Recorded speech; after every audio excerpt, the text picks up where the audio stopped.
Hi, welcome to the VeriDAO channel. I am Lisa Davis, and this is my co-host, Jeff Pinnacle. And Jeff, tell us what we're going to be doing today.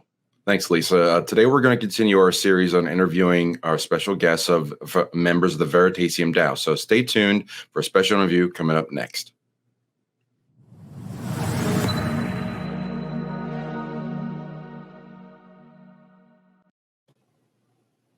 Trey, thanks for joining us today. We got to meet you through the VeriDAO. Sounds like you have a little friend with you. We always love. Yeah, my dog might be yapping in the background. Sorry about that. No, that's okay. We'd love to have a little furry friends join us. So tell us a little bit about yourself and maybe how you heard about Veritaseum and what your background is. Okay. Well, I'm an entrepreneur. I worked in the financial field for 12 years. And then I transitioned into the financial field, got ruined in 2008 when we had the big recession. And so I had to shift gears and I got out of the financial field and into construction. So I've owned my own business for 25 plus years. I'm a dad. I have a wife and two beautiful daughters and a crypto enthusiast. And we live in Asheville, North Carolina.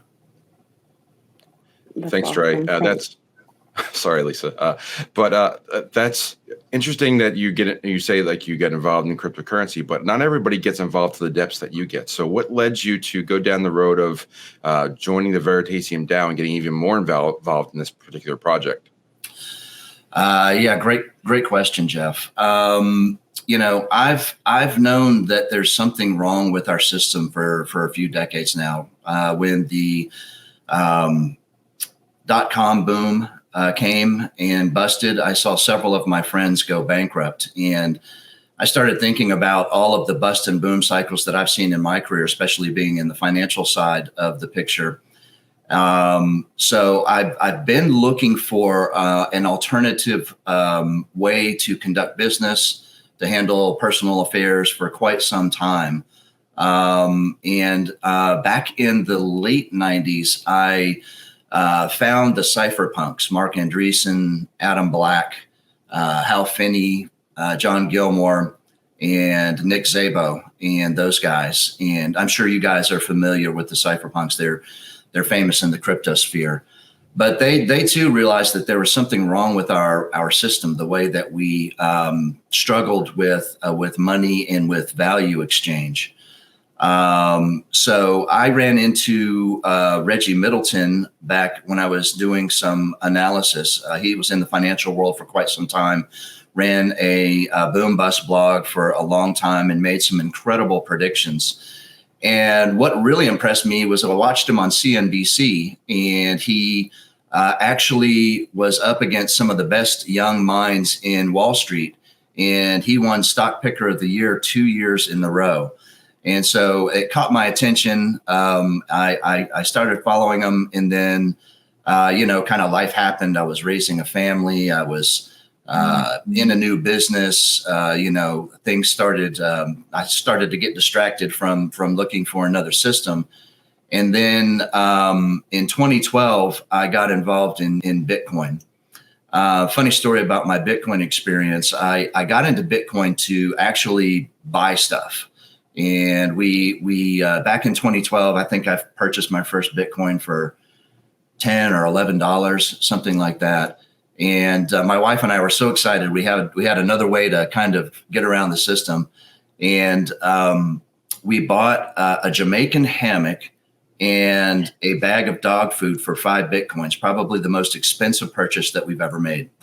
Looking back on where the trajectory of Bitcoin's gone. But I got involved in Veritaseum in the IDO, the initial distribution offering in 2017. And the reason that I got involved in Veritaseum, I traded, it was actually very difficult to get involved in that IDO because you had to know a little bit something about code, and I knew nothing about code. You had to actually copy some JavaScript and paste it into a smart contract, which kind of went out there, and smart contracts back then took forever to actuate. And so I kind of threw some Ethereum out there, getting involved in the IDO in May of 2017. And I didn't know if the Veritaseum was going to come back or not. But, 6 hours later, boom, there it came in my wallet. So, but the reason I got involved in the Veritaseum platform is because Veritaseum is a truth machine. And what I mean by that is that when you listen to Reggie Middleton talk about the kinks in our system, what's wrong with our value exchange system that we're in today, mainly banks, you realize that most of the things that are wrong with this world can be fixed if we implemented the Veritaseum system. The Veritaseum system is simple. It's basically value that can be exchanged peer-to-peer with little or no counterparty risk, read banks here, in a non-custodial transaction. So basically, if I wanted to buy something that Lisa was putting out there as a product that she had, we could exchange value and product without any third party stepping in and taking a cut of it. So in short, I realized that a Veritaseum Truth Machine could solve some problems. And that led you to then joining the DAO when, I guess, after the SEC stepped in and got involved. I guess when was the DAO formed, and what was the purpose of the DAO? I guess we should get into that a little bit. Yeah, sure. DAO is a distributed autonomous organization, for a short definition. We created the VeriDAO. It was kind of a number of people came together, and we were kind of brainstorming about what we could do to support and further the efforts of the Veritaseum platform. I met Reggie and I met his son Messiah, and over the years we've become, I would say, friends more than acquaintances. And we realized, and I'll back up a little bit. In 2019, the SEC took a very unfair prosecutorial, it's easy for me to say, prosecutorial action against Veritaseum and Reggie Middleton. And my take on the prosecution of Veritaseum is that the closer you are to threatening the current system, the more pushback you're going to get. So my grandfather was a bombardier in World War II. And, they say that he flew B-17s over Europe. And one of the sayings from the navigators and the pilots was, the closer you get over the target before you drop your bombs, the more flak you're going to take. And so Reggie Middleton has taken a tremendous amount of unfair prosecution for having a great idea and being the first one to patent it. And so in 2019, Jorge Teneros, one of the prosecutors from the SEC and the SEC arm of the government, came against Veritaseum, claiming that Reggie Middleton was selling unlicensed securities.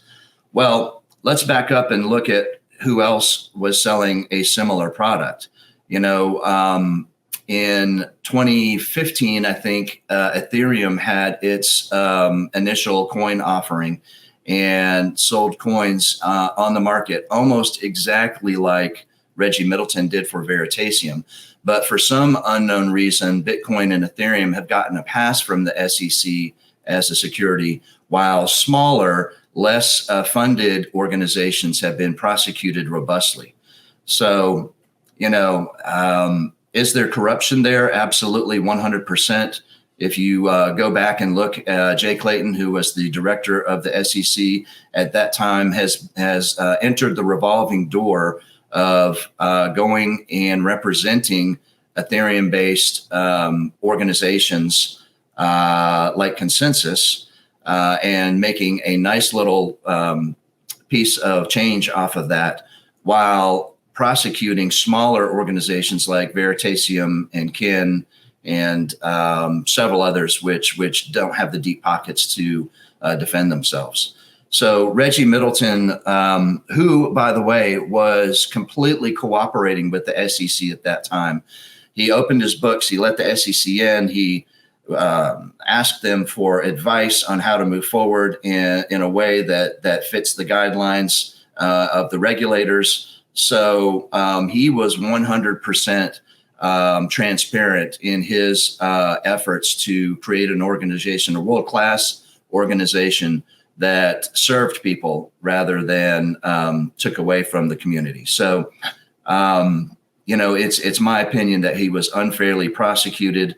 And to this day, we have put in FOIA requests and we have been unable to get any answers from the SEC about the Veritaseum token and how we as, little men and women can use that Veritaseum token to further our goals of having a peer-to-peer capital market.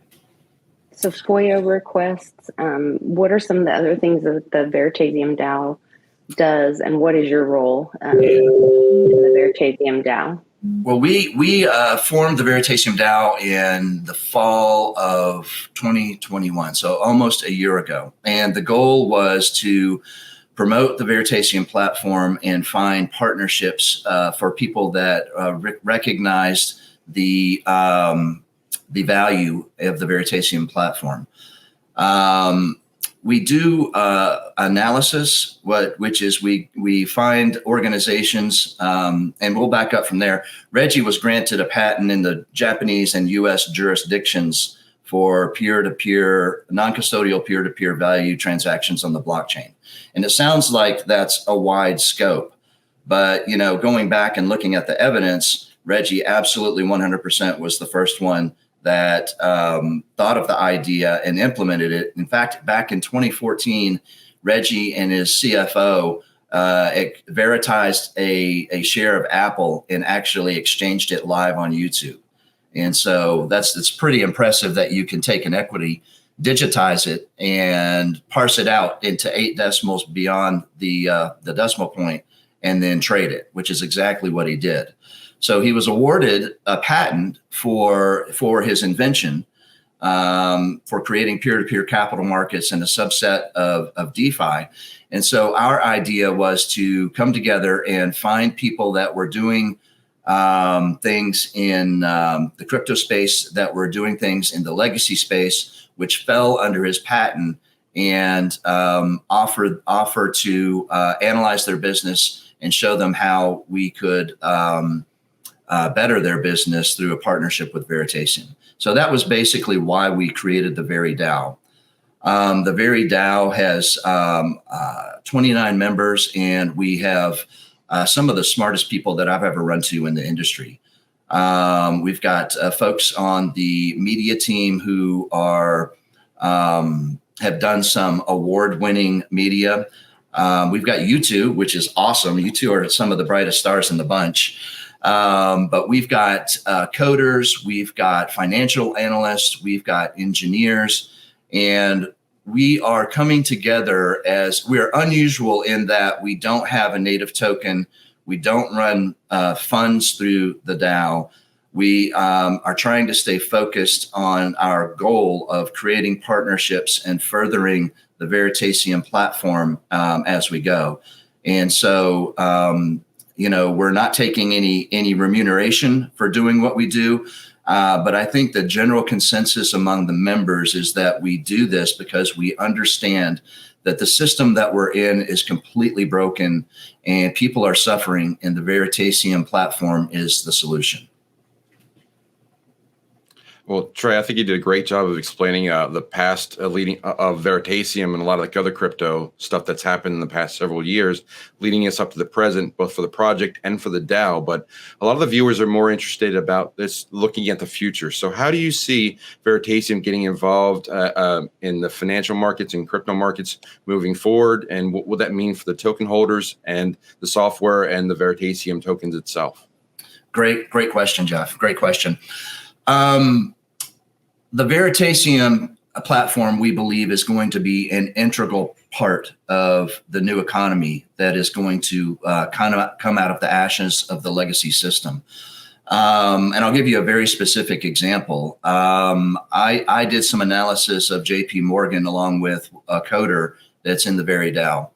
And the JP Morgan is actually doing value transaction using the JPM coin in Asia right now.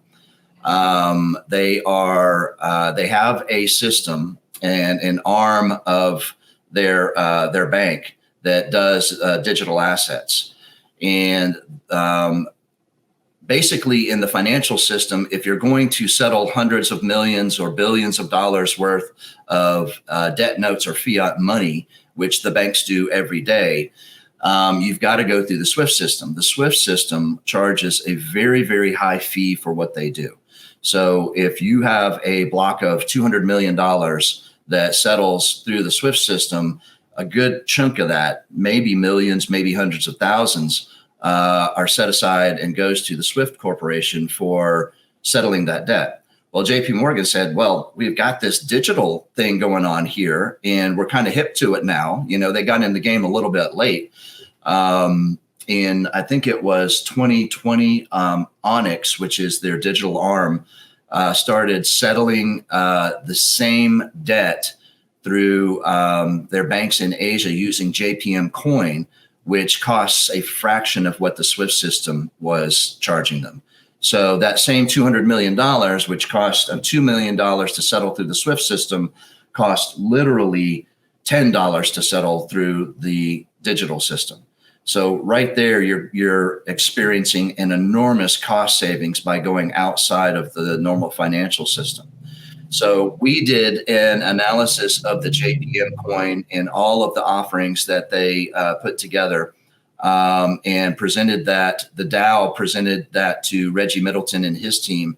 And the goal is for Reggie Middleton and his lawyers to contact JP Morgan and say, listen, you're doing something that's great. You're doing something that's valuable that will provide a lot of shareholder value and allow businesses to flourish. But you're doing it with our property. You're doing it with the Veritaseum patent. And we'd like to join with you and partner with you and make the system that you've got going even stronger. And so we're in the middle of using these analysis that the Veritaseum DAO provides to go ahead and seek out and give notice to partners that, we're here and we're in business and we are in a place where we can help you further your business with the Veritaseum platform using Veritized assets. Well, what Veritaseum and what the DAO is doing is just amazing. I know there's probably a lot of people out there that would love to be a part of something like this. Sounds like the dogs are really excited. They're getting behind what we're doing. There's a lot of excitement around this. There's a lot of excitement, yeah. Could you tell us kind of what kind of skills or who would be a good fit to join the Veritaseum DAO, and is the DAO recruiting or looking for more members, and how would somebody apply? We are sorry about that. Stop that. It's okay. So yes, we are. We've got some very big plans. There's we are. I can't let the cat out of the bag right now. And I know that's kind of a teaser, but we are putting together some, how can I say this? We're putting together some folks that are going to be creating within the DeFi space through the Veritaseum DAO. And we're going to be doing it in a manner which falls under the Veritaseum licensing through the IP, through Reggie Middleton's IP. And we are growing. Actually, we're going to have a meeting today, and we're growing by leaps and bounds. What we need mostly is we need technical knowledge. We need folks that do coding. We need folks that know the latest code and can help maintain a big database. So we have some lofty goals and some great ideas running through the VeriDAO right now. And I think it's going to surprise a lot of people that we kind of came from a very obscure place and bust onto the scene in a big way. So we need legal minds. We need folks that have knowledge of international patent law and regulatory law. We also need engineers, folks that can think about how to put systems together, system engineers, IT engineers. So basically, we need folks that are willing to jump into the weeds with us and kind of flesh out some very, very big things, which I think are going to benefit a lot of people in what I think is going to be the new economy. Well, I think that's a great summary there to end on. But I appreciate you not letting too much. Don't let the cat out of the bag, especially with the dogs in the background. I think, well, we don't need dog and cats fighting right now. But that's a great summary, Trey. And I think that we have a great summary now for people to learn more. And we can, there's going to be lots more that we share about more members of the Veritaseum DAO and more from Reggie as the project commences. So stay tuned for more. But we hope to see you very soon here again for more from the VeriDAO channel.